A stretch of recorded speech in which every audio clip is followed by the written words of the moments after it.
शांति। 21 जनवरी 2023 की बाप दादा की साकार मुरली। मुरली के सार में बाबा ने कहा, मीठे बच्चे, बाप की दुआएं लेनी हैं तो हर कदम श्रीमत पर चलो, चाल चलन अच्छी रखो। प्रश्न है आज का, शिव बाबा की दिल पर कौन चढ़ सकता है? उत्तर में, जिनकी गारंटी ब्रह्मा बाबा लेता कि यह बच्चा सर्वसेविल है, यह सबको सुख देता, मनसा वाचा कर्मणा किसी को दुख नहीं देता। ऐसे जब ब्रह्मा बाबा बोले तब शिव बाबा की दिल पर चढ़ सकते हैं। दूसरा प्रश्न, इस समय तुम रूहानी सर्वेंट बाबा के साथ कौन सी सेवा करते हो? उत्तर में, सारे विश्व की तो क्या, लेकिन 5 तत्वों को भी पावन बनाने की सेवा तुम रूहानी सर्वेंट करते हो, इसलिए तुम हो सच्चे सच्चे सोशल वर्कर। गीत है आज का, ले लो दुआएं माँ बाप की। अब मुरली विस्तार से। ओम शांति। बच्चों ने गीत सुना? ऐसे तो लौकिक माँ बाप की दुआएं अनेक लेते हैं। बच्चे पाँव पड़ते हैं, माँ बाप आशीर्वाद करते हैं। यह ढिंडोरा लौकिक माँ बाप के लिए नहीं पिटाया जाता है। ढिंडोरा अर्थात जिसको बहुत सुने, यह तो बेहद बाप के लिए ही गाया जाता है। तुम मात पिता हम बालक तेरे, तुम्हारी कृपा व दुआ से सुख घनेरे। भारत में ही यह महिमा गाई जाती है। जरूर भारत में ही यह हुआ है, तब तो गाया जाता है। एकदम बेहद में चले जाना चाहिए। बुद्धि कहती है स्वर्ग का रचयिता बाप एक ही है, स्वर्ग में भी सभी सुख हैं, वहाँ दुख का नाम निशान तो है हो नहीं सकता। इसलिए ही गाते हैं कि दुख में सिमरण सब करे, सुख में करे न कोई। आधा कल्प दुख है तो सभी सिमरण करते हैं। सतयुग में अथाह सुख है तो वहाँ सिमरण नहीं करते हैं। मनुष्य पत्थर बुद्धि होने के कारण कुछ भी नहीं समझते हैं। कलयुग में तो अथाह दुख है, कितनी मारा मारी है। कितने भी पढ़े लिखे विद्वान हैं, परंतु इन गीतों का अर्थ बिल्कुल नहीं जानते हैं।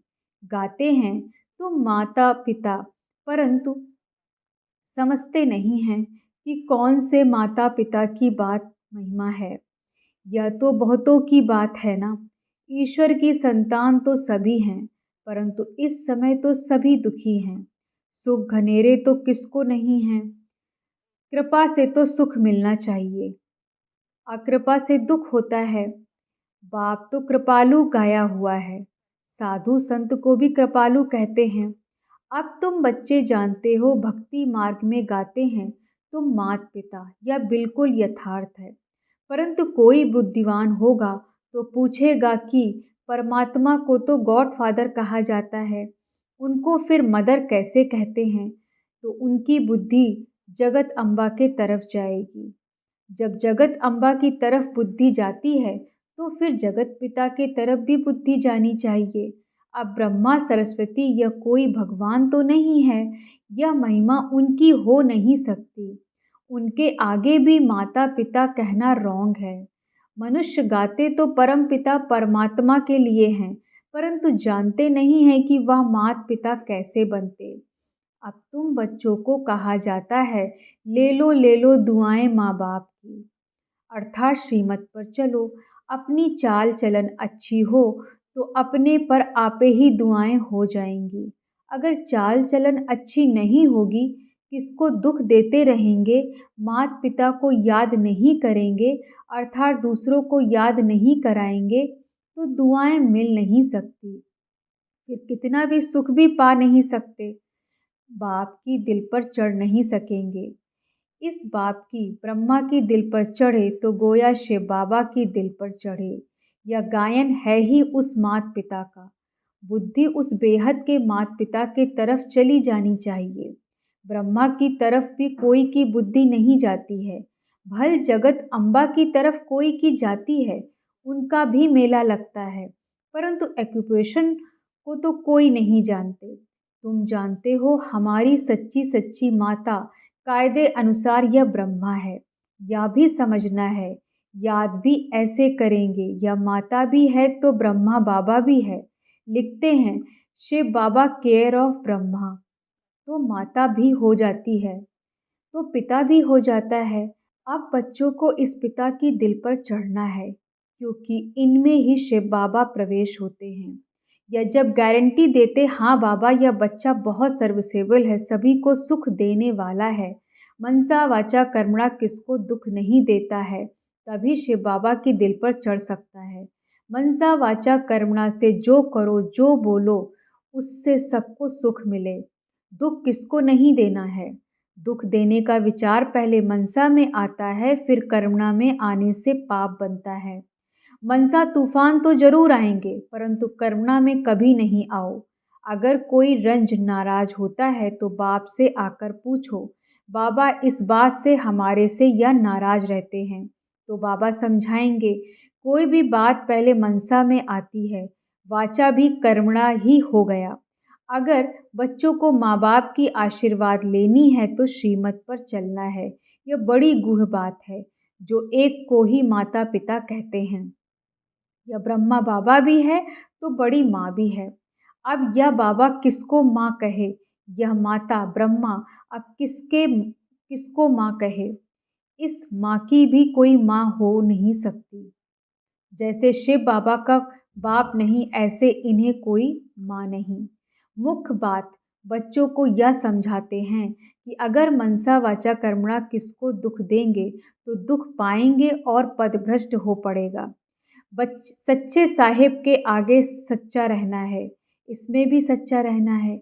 या दादा ही सर्टिफिकेट देंगे कि बाबा यह बच्चा बड़ा सपूत है। बाबा महिमा तो करते हैं, जो सर्विसेबल बच्चे हैं तन मन धन से सर्विस करते हैं, कभी भी किसको दुख नहीं देते हैं, वही बाप दादा और माँ की दिल पर चढ़ते हैं। इनकी दिल पर चढ़े माना उनके तख्त पर चढ़े। हमेशा सपूत बच्चों को यह विचार रहता है कि हम गद्दी नशीन कैसे बने, यही तात लगी रहती है। गद्दी तो नंबरवार 8 है, फिर 108, फिर 16,108 भी है, परंतु अब हम ऊंच पद पाएं ऐसे तो शोभता नहीं, जो 2 कला कम हो या गद्दी पर बैठे। सपूत बच्चे बहुत पुरुषार्थ करेंगे कि हमने अगर अभी लाडले बाबा से सूर्यवंशी का पूरा पूरा वर्षा नहीं लिया तो कल्प कल्प नहीं लेंगे। अभी अगर विजयमाला में नहीं पिरोए तो कल्प कल्प नहीं पिरोएंगे। यह कल्प कल्प की रेस है। अगर घाटा पड़ा तो कल्प कल्प पड़ता ही रहेगा। पक्का व्यापारी वह जो श्रीमत पर माँ बाप को पूरा फॉलो करे, कभी किसको दुख न दे। उसमें भी नंबर 1 दुख है काम कटारी चलाना। बाप कहते हैं अच्छा श्री कृष्ण भगवान वास समझो, तो वह भी नंबर 1 है, उनकी बात भी माननी चाहिए। तब तो सब तो स्वर्ग के मालिक बनेंगे। समझते हैं श्री कृष्ण भगवान ने श्रीमत से शिक्षा दी है, अच्छा उनकी मत पर चलो। उसने भी कहा है कि काम महाशत्रु है, भला उनको जीतो। इन विकारों को जीतेंगे तभी कृष्णपुरी में आ सकेंगे।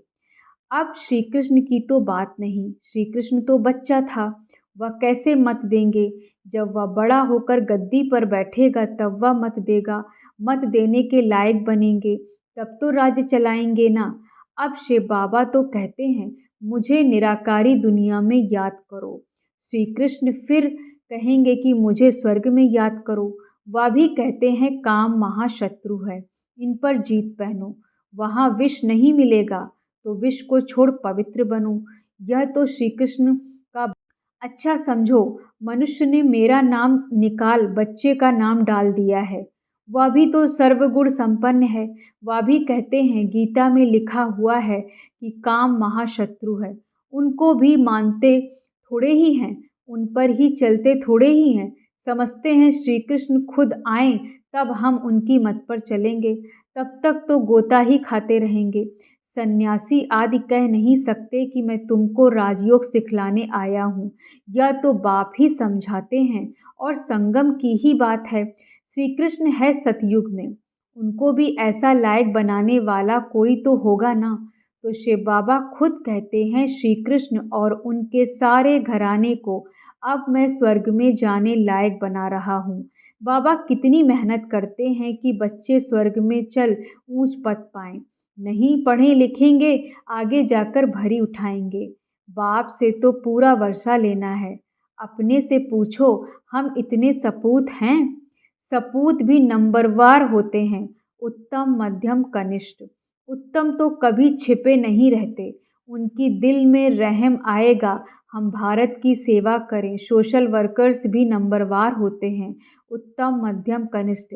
कई तो बहुत लूटते हैं, माल बेचकर खा जाते हैं, फिर उनको सपूत सोशल वर्कर कैसे कहेंगे? सोशल वर्कर तो अपने को बहुत कहलाते, क्योंकि सोसाइटी की सेवा करते हैं। सच्ची सेवा तो बाप ही करते हैं। तुम कहते हो कि हम भी बाबा के साथ रूहानी सर्वेंट हैं। सारी सृष्टि तो क्या तत्वों को भी पवित्र करते हैं। सन्यासी तो यह नहीं जानते कि तत्व भी इस समय तमो प्रधान हैं, इनको भी सतो प्रधान बनाना है। सतो प्रधान तत्वों से तुम्हारा शरीर भी सतो प्रधान बन जाएगा। बाबा समझाते तो बहुत हैं, परंतु बच्चे फिर भी भूल जाते हैं। याद उनको रहेगा जो औरों को सुनाते रहेंगे। दान नहीं करेंगे तो धारणा भी नहीं होगी। जो अच्छी सर्विस करते हैं उनका बाप दादा भी नाम वाला करते हैं। या तो बच्चे भी जानते हैं कि सर्विस में कौन कौन तीखे हैं। जो सर्विस पर हैं वह दिल पर चढ़ते हैं। सदैव फॉलो माँ बाप को करना है, उनके ही दिल तख्त नशीन बनना है। जो सर्विस पर होंगे वह दूसरों को सुख देंगे। अपना मुंह दर मुंह दर्पण में देखो कि बाबा का सपूत बच्चा बना हूँ। खुद भी लिख सकते हो कि हमारी सर्विस का यह चार्ट है, मैं यह सर्विस कर रहा हूँ। आप जज करो तो बाप को भी मालूम पड़े। खुद भी जज कर सकता है कि मैं उत्तम हूँ, मध्यम हूँ या कनिष्ठ हूँ। बच्चे भी जानते हैं कौन महारथी है, कौन घोड़े सवार है। कोई भी छिपा नहीं रह सकता। बाप को पोता मेल भेजें तो बाबा सावधान भी करें। बगैर पोता मेल भी सावधानी तो मिलती रहती है। अब जितना वर्षा लेना हो पूरा पूरा ले लो, फिर बाप दादा से भी सर्टिफिकेट मिलेगा। यह बड़ी माँ बैठी है, इनसे सर्टिफिकेट मिल सकता है। यह वंडरफुल मम्मी को कोई मम्मी नहीं, जैसे उस बाप को कोई बाप नहीं। फिर मम्मा फीमेल्स में नंबर 1 है। ड्रामा में जगत अम्बा गाई हुई है। सर्विस भी बहुत की है। जैसे बाबा जाते हैं, मम्मा भी जाती थी।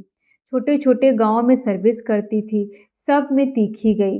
बाबा के साथ तो बड़ा बाबा है, इसलिए बच्चों को इनकी संभाल रखनी पड़ती है। सतयुग में प्रजा बहुत सुखी रहती है।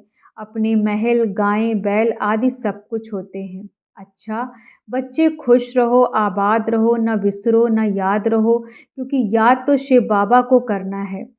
अपने शरीर को भी भूल जाना है तो औरों को कैसे याद करें। अच्छा, मीठे मीठे सिखी लदे बच्चों प्रति मात पिता बाप दादा का याद प्यार और गुड मॉर्निंग। रूहानी बाप की रूहानी बच्चों को नमस्ते।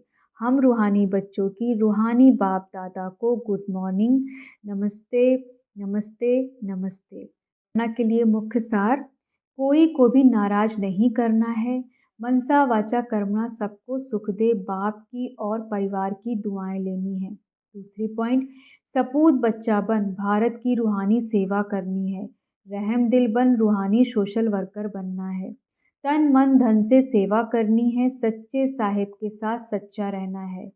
वरदान है आज बाबा का, बोल पर डबल अंडरलाइन कर हर बोल को अनमोल बनाने वाले मास्टर सतगुरु भव। बोल पर डबल अंडरलाइन कर हर बोल को अनमोल बनाने वाले मास्टर सतगुरु भव।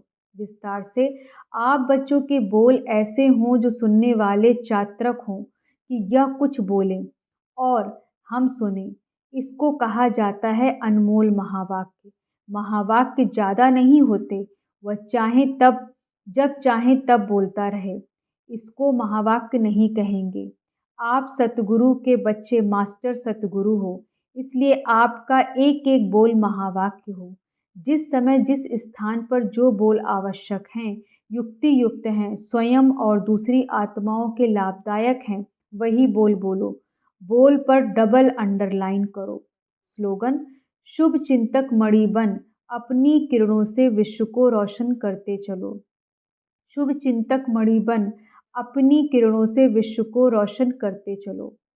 ओम शांति। धन्यवाद बाबा, धन्यवाद।